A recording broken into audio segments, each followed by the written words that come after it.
Olá, queridos alunos, pais e responsáveis. Sejam muito bem-vindos. Aqui quem fala com vocês é a tia Jéssica e nós vamos começar a nossa aula do dia. Hoje é dia 24 de março e nós estamos na quarta-feira. Momento da oração. Vamos orar? Posição para oração. Querido Deus, amado Pai, graças te damos, Senhor, pela vida, pela saúde e por mais uma vez estarmos reunidos em teu nome, ó Deus. Pedimos que o Senhor continue conosco nesse momento de aprendizado e que continue a nos abençoar e a nos proteger. É o que te pedimos e já te agradecemos. Em nome do Senhor Jesus. Amém. Amém, meus queridos. Agora que nós já fizemos o nosso momento da oração, nós vamos para aquele nosso outro momento especial em que a gente escuta uma música legal. E hoje nós vamos novamente refrisar, né, o alfabeto com a música da Aquarela Kids, que é um alfabeto divertido, que nos ajuda a lembrar das letras, dos sons. Então, nós vamos escutar, ok? Com muita atenção para relembrar do alfabeto. Então, eu vou dar o play aqui para a gente começar a ouvir. Aquarela Kids! Oi, pessoal da Aquarela Kids! Essa é a nossa música do alfabeto.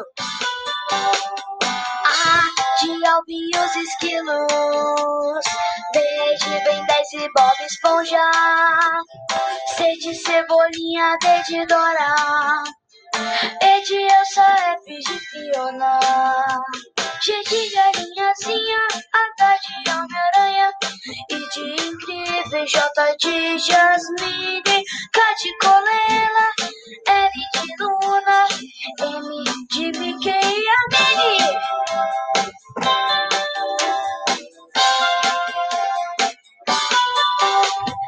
N de Nemo, O de Olivia, Palito, P de Patati, Batata. Também tem Porquinha Rosa e o Pocoyo, e o nosso querido Pato Quaquá. Q de Quinzinho, R de Rei Leão, S de Sapo Zé, T de Tom Tom, U de Urso, V de Violeta, W de Woody, faltam só 3 letras. X de X-Men, Y de Yoshi, e pra terminar, Z de Zé Carioca. Quem ainda não sabe o alfabeto, acabou de aprender agora.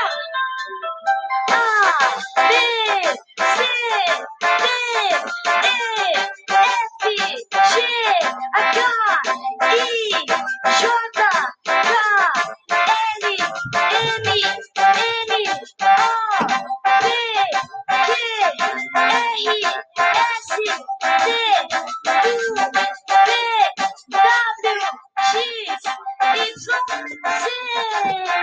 Essas foram todas as letras do alfabeto para você. Gostou da nossa... Muito legal, não é mesmo? Então, nós relembramos aí o alfabeto, que é tão importante para escrevermos e lermos todas as palavras. E agora, nós vamos para a nossa aula do dia. A nossa primeira aula será de ciências. E o tema desta aula é seres vivos. Isso mesmo, seres vivos. Tanto nós, seres humanos, como os animais, quanto as plantas, são seres vivos. Então, agora vocês deverão acompanhar no livro de ciências. Nós iremos da página 192 até a página 195. Esse é aquele momento em que você pausa o vídeo, você abre na página e aí você volta e dá o play para ouvir a minha explicação. Então, bora lá, que eu também vou abrir a minha apostila compartilhando tela com vocês. Então, aqui estamos na página 192, sobre seres vivos. Eu vou configurar aqui para a gente ver um pouquinho mais de perto. Olha que página bonita que vocês têm aí sobre os seres vivos. A primeira coisa que vocês têm que fazer já é uma atividade, né? É observar a cena a seguir para vocês poderem fazer de acordo com a legenda.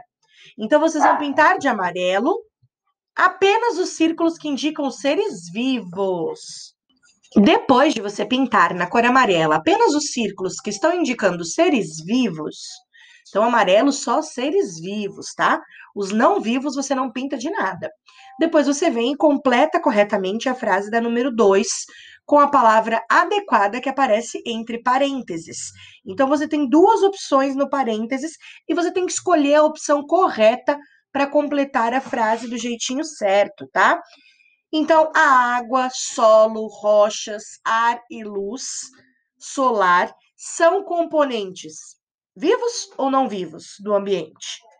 Já os seres vivos são componentes vivos ou não vivos do ambiente. Tá bem fácil essa frase, hein? Nas páginas anteriores desse capítulo, nós estudamos sobre a água, sobre o ar, sobre o solo e a luz solar, que são os elementos da natureza. Agora, nós vamos conhecer um pouco mais sobre os seres vivos, que são as plantas, os animais e os fungos, e nós, seres humanos. Tudo isso é ser vivo, ok? Na página 193, nós vamos agora para ela. Deixa eu só passar ela aqui.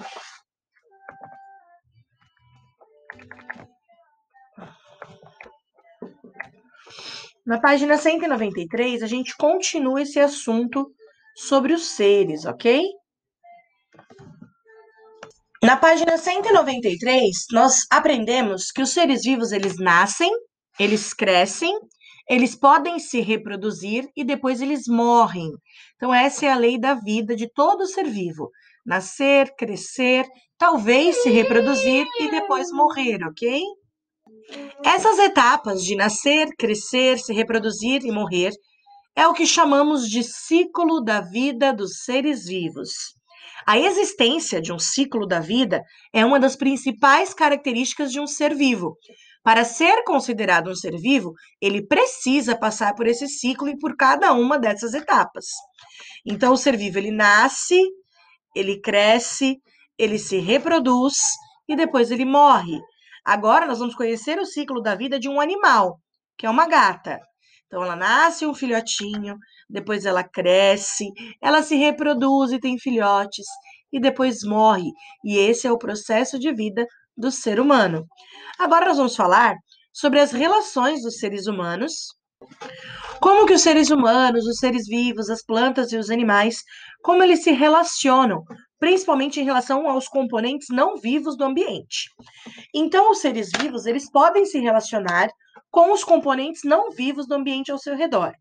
Essas relações, elas podem ocorrer para que o ser vivo obtenha água, alimento e abrigo, por exemplo, tá? Então, nós precisamos nos relacionar com os seres não vivos, porque deles nós retiramos nutrientes, moradia, alimento, água e assim por diante. Algumas plantas, por exemplo, elas se fixam ao solo. E é do solo que elas retiram água e nutrientes para sobreviverem, crescerem e assim por diante, ok? Nós também sabemos que alguns animais constroem a sua casa, o seu abrigo dentro do solo, como o tatu-bola, por exemplo, que faz o seu ninho bem dentro do solo. E o buraco que ele faz pode atingir até 63 centímetros de comprimento. Então imagine um serzinho tão pequenininho que cava um buraco tão fundo. As plantas também utilizam a luz do sol para que produzam seu próprio alimento. Então, elas recebem a luz do sol e transformam isso em alimento e vida para o seu crescimento. E os animais também bebem água para saciar a sua sede e se manterem vivos. E aí a gente tem uma onça pintada bebendo água na beira de um rio. Então, indique um componente não vivo e um componente vivo no ambiente em cada uma das situações acima. Então, eu quero que você analise novamente as imagens acima para que você pense sobre quais são os componentes não vivos que tem em cada uma delas e qual o componente vivo do ambiente que mostra nas imagens, que é para que você já vá treinando o seu cérebro para identificar o que é vivo e o que é não vivo. Os seres vivos também se relacionam uns com os outros. Por meio dessas relações, os seres vivos podem obter abrigo, alimento, suporte e assim também podem se reproduzir. Então, nós vemos aí que alguns animais se alimentam de outros animais. Então, eles se relacionam com outros seres vivos para se alimentarem deles. Os animais podem se relacionar com outros indivíduos da mesma espécie para se reproduzirem, tá? Então, eles podem se relacionar para terem filhotes. Algumas plantas também utilizam outras plantas como suporte para nascerem e se apoiarem e crescerem em cima de outras plantas. Alguns animais podem se abrigar e se proteger em outros animais, como é o caso da anêmona do mar, né? Que ela é enorme e os peixes se abrigam e se escondem dentro dela, tá? Então aqui nós estamos vendo animais se relacionando para fazerem filhotes e se reproduzirem, e aqui animais que utilizam outros seres vivos para se protegerem e se esconderem. Legal, né? Então, agora eu quero que vocês observem essas imagens de agora e que vocês indiquem 2 seres vivos que estão em cada uma delas, certo? Então, na de cima, na anterior, você vai circular um não vivo e um vivo em cada imagem. E aqui, quais são os 2 seres vivos que aparecem em cada uma delas, ok? E essa é a nossa atividade de ciências de hoje. A nossa aula de ciência chegou até a 195 e nós terminamos por aqui. Um beijo carinhoso a cada um de vocês, se cuidem e até a próxima aula. Tchau, tchau!